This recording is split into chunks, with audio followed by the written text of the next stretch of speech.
ಸುರಪುರ ಪಟ್ಟಣದ urban cooperative bank ಸಭಾಂಗಣದಲ್ಲಿ ಕರ್ನಾಟಕ ರಾಜ್ಯ ದಲಿತ ಸಂಘರ್ಷ ಸಮಿತಿಯ ರಾಜ್ಯ ಸಂಚಾಲಕರಾದ ಡಾಕ್ಟರ್ ಡಿ.ಜಿ. ಸಾಗರ್ ಅವರು ಲೋಕಸಭಾ ಮತ್ತು ಸುರಪುರ ವಿಧಾನಸಭೆಯ ಉಪಚುನಾವಣೆ ನಿಮಿತ್ತ ಸಂಘಟನೆಯ ಪದಾಧಿಕಾರಿಗಳ ಸಭೆ ಹಾಗೂ ಪತ್ರಿಕಾಗೋಷ್ಠಿ ಕರೆದು ಮಾತನಾಡಿದರು.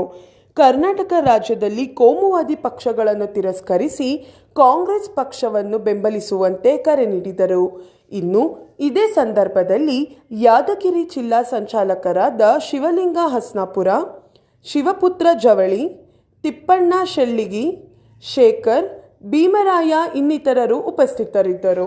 ಪ್ರಜಾಪ್ರಭುತ್ವ ವಿರೋಧಿ ಮತ್ತು ಸಂವಿಧಾನ ವಿರೋಧಿ ಆಗಿರ್ತಕ್ಕಂಥ ಕೋಮುವಾದಿ ಪಕ್ಷ ಆದಂತಹ ಬಿಜೆಪಿ ಪಕ್ಷವನ್ನು ತಿರಸ್ಕಾರ ಮಾಡಬೇಕು ಅಂತ ಹೇಳಿ ನಾವು ನಿರ್ಧಾರ ತಗೊಂಡಿದ್ದೀವಿ. ಅದರ ಪ್ರಕಾರನೇ ಇವತ್ತು ಸುರಪುರದಲ್ಲಿ ನಮ್ಮ ಕಾರ್ಯಕರ್ತರ ಒಂದು ದೊಡ್ಡ ಸಭೆಯನ್ನು ನಡೆಸೋದ್ರ ಮುಖಾಂತರ ಅವರಲ್ಲಿ ಜಾಗೃತಿಯನ್ನು ಮೂಡಿಸಿದ್ವಿ.